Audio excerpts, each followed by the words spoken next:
Bah, évidemment que j'en suis persuadé, et c'est d'ailleurs c'est pour ça que nous sommes ici avec l'ambassade de France et la Chambre de commerce. C'est parce que nous croyons intimement, à chaque fois que nous intervenons en tant qu'experts du ministère de l'Agriculture, que le vin est un produit de développement économique et de développement de zones rurales, et que c'est un produit, je dirais, intelligent à développer sur des zones rurales qui parfois ont eu de la déprise agricole ou des productions agricoles qui vont pas forcément très bien. Eh bien, le vin peut permettre de créer des emplois et de créer de la valeur économique. Звичайно, я переконаний в цьому, інакше мене б не було тут. А зараз ми тут разом із представниками посольства Франції в Україні, разом із торгово-промисловою палатою. От ми, як експерти Міністерства сільського господарства Франції, можемо сказати, що дійсно вино це може бути джерелом успіху, і джерелом успішного розвитку економічного сектору, особливо що стосується розвитку сільських територій, сільської місцевості.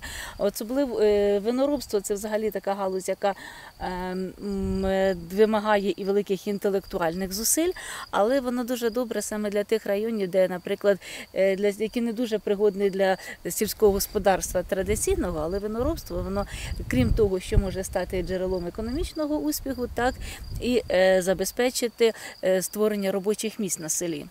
De travailler ensemble. La région Zakarpattia est une région absolument formidable qui doit devenir une destination complète, ce qu'on appelle le full destination.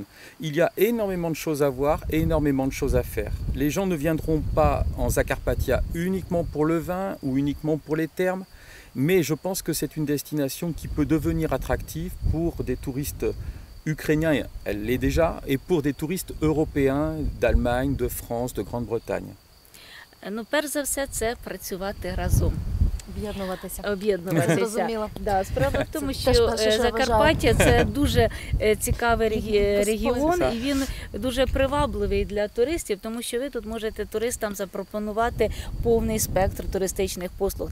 Туристи не приїдуть сюди тільки заради вина або заради термальних джерел.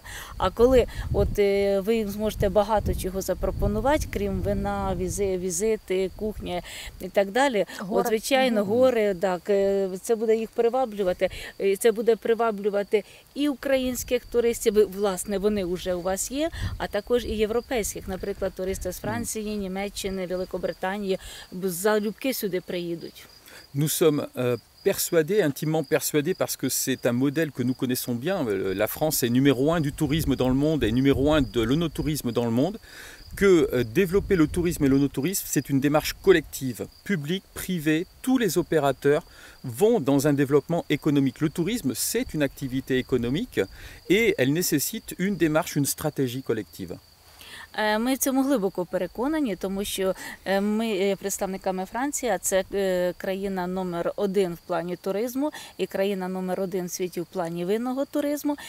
І ми знаємо, що цього можна досягти також шляхом об'єднання зусиль. Тобто це мають бути колективні дії, це має бути об'єднання і приватного, і державного сектору. І потрібно розуміти, що туризм – це важлива частина економіки.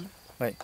Une démarche collective portée peut-être par la région, par exemple. On met tout le monde autour de la table, on décide d'une structuration, d'une organisation du tourisme et ensuite on fait de la promotion, on fait de la communication, on fait de la publicité. Le véritable problème de la Zakarpattia n'est pas d'avoir les ressources touristiques, parce qu'il y a énormément de choses à vendre, entre guillemets, en Zakarpattia. Il y a énormément d'opportunités. C'est de faire connaître la région, c'est de donner envie aux consommateurs de venir passer ses vacances en Zakarpattia. І коли ми вирішуємо розвивати туризм на рівні регіону, що потрібно зробити? Потрібно зібрати всіх зацікавлених осіб за одним столом, розробити стратегію розвитку туризму в регіоні, а потім ще є один момент – це забезпечити комунікацію. Потрібно, щоб про вас знали.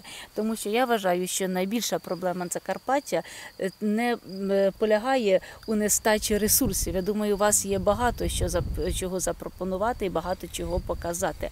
Але проблема в тому, що про Закарпаття мало хто знає за межами України.